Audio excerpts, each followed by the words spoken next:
Господине министре, на кој начин е Македонија спремна да се носи прво со овој медицински предизвик кој што го представува коронавирусот, докаде е воопшто глобалната ситуација, но и кај нас ситуацијата во смисла на здравствениот предизвик, медицинскиот предизвик со вирусот? Во овој момент се превзема се што треба да се превземе и се што може да се превземе во однос на превенција, рано пронаоѓање на евентуално патници кои што доаѓаат, кои што биле во контакт со заразени лица, било да тоа биле наши патници, државјани или странци кои што биле во Кина или од некој друго место, еве во Европа веќе со оглед на овие последни случаи во Северна Италија, смртни случаи за жал од коронавирусот и кои што доаѓаат во нашата земја. Ние во континуитет во изминативе повеќе недели, веќе после првиот аларм од Светската здравствена организација, целосно го организиравме системот да работи на превенција, односно на рано откривање токму на тие патници. Имаме контакт со апсолутно сите авиокомпании кои што ни известуваат доколку има патници од Кина, понатаму со кинеската амбасада, лично амбасадорот кој што зема обврска да ни извести за сите случаи, односно патници кои што доаѓаат од таму. Така беше во текот на изминатата недела кога дојдат двајца нејавени инженери од компанијата Синохидро кои што тука работат. Имаме уште некоја група која што доаѓа во текот на следната недела, која исто така сме спремни да ја дочекаме. Кина презеде многу сериозни мерки за заштита. Секој патник кој што излегува од еден поширок регион на регионот Хубеј практично е во карантин пред да напушти земјата. 14 дена, така беше и со овие двајца инженери.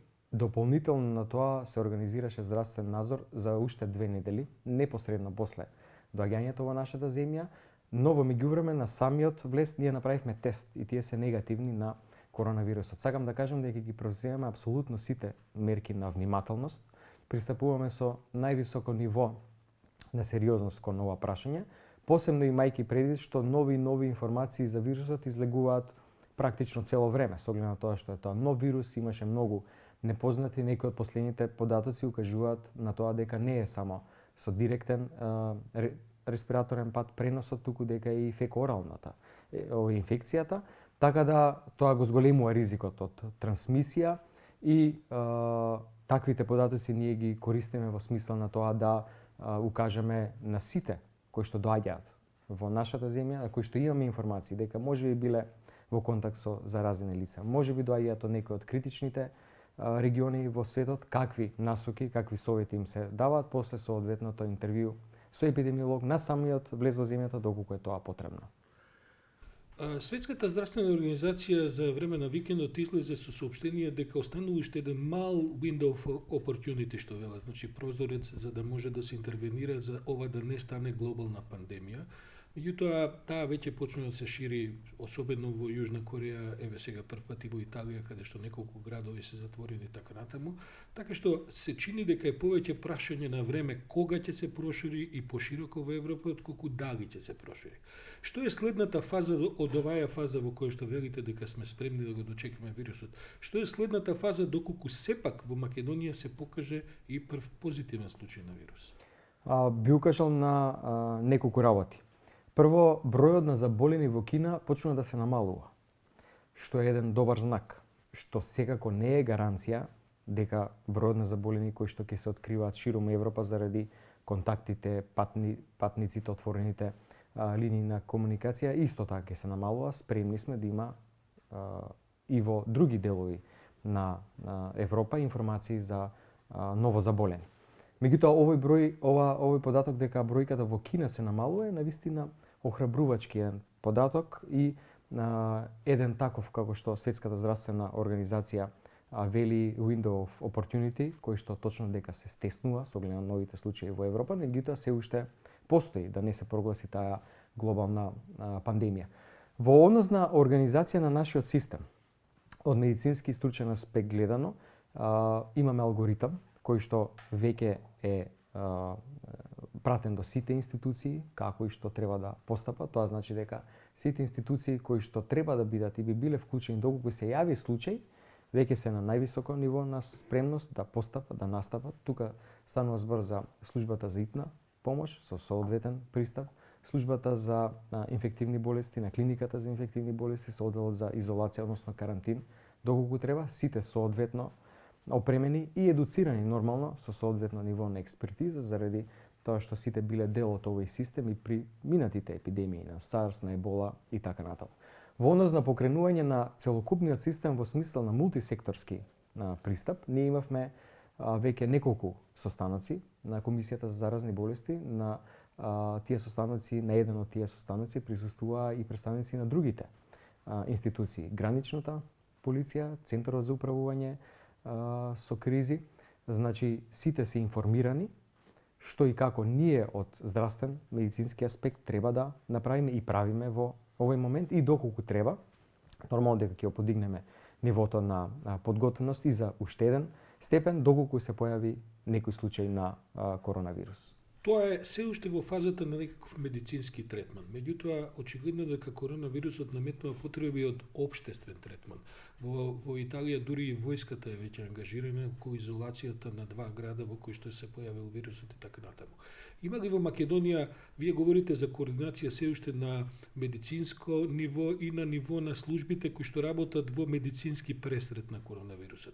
Има ли потреба можеби за правење на некакво посебно координативно тело или во рамките на постоечките координации на ниво на државата веќе се покренати механизми за овој тип на општествен одговор можен на тоа, како што е например затварање училишта, препораки да се остануваат дома, снабдување на население и така натаму. Дали на тоа се размислува во владата и кој евентуално би бил надлежен за тоа, бидејќи со цела почит тоа може да го надмине вашето ниво министерско само на здравствено третирање на проблемот. Ќе иницирам средба во текот на утрешниот ден со представници на Центарот за управување со кризи, токму заради координација на едно повисоко ниво, а и состанок во владата, доколку е потребно, со цел да бидеме спремни за ако се случи таква потреба, се наметне таква потреба за да се интервенира дополнително у смисла на затварање на институции, изолација и така натаму во случај на појава на ваков пациент кој што секако од медицинскиот здравствен аспект гледано ќе биде целосно згрижен, да биде системот спремен. Сметам дека со оглед на тоа што дел од овие институции веќе беа вклучени во овие координативни состаноци, мислам дека сме спремни да одговориме целосно. И сакам да упатам порака дека нема простор за паника. Во овој момент се презема се што треба. Нема нешто што треба да се направи, а ние не сме го направиле, но ќе упатиме една порака после заедничкиот координативен состанок дека исто така и другите институции се спремни да интервенираат доколку се наметне таква потреба. Господине министре, вие сте меѓу другото и политичар. Влегуваме во предизборна сезона, а ова е онака прекрасна шанса доколку се случи овој тип на да кажем некаква медицинска загроза од пошироки размери да биде предмет на политички злоупотреби, имено на ширење паники и така натаму. Спремни ли сте и на тој вид на развој на станите, бидејќи ние сега поминуваме низ црни кампањи кои можеби уште не се никако што треба почнати во предизборието, што ќе се случи во таа смисла како ваш одговор на таков вид на евентуална можност да некој има интерес од овој проблем кој така не е мал да го направи уште поголем во политичка смисла? Ние се соочивме, за жал, со еден обид или една кампања од страна на ВМРО-ДПМН за време на епидемијата со морбили. Се обидува луѓето да искористат дека системот не функционира, дека ние сме биле виновни за појавата на морбилите, иако вистината е дека падот на офатот со вакцинација кој што се случуваше у сите изминати веќе повеќе од 7-8 години беше директна причина за тоа. И спремни сме да ги пресретнеме сите тие лажни информации, црни кампањи со кои што се служат, знаејќи ги дека се спремни како политички опоненти да тоа го прават и да тоа го користат да искриват вистината, да фрлат вина, некого да оцрнат, да избламираат и така натаму.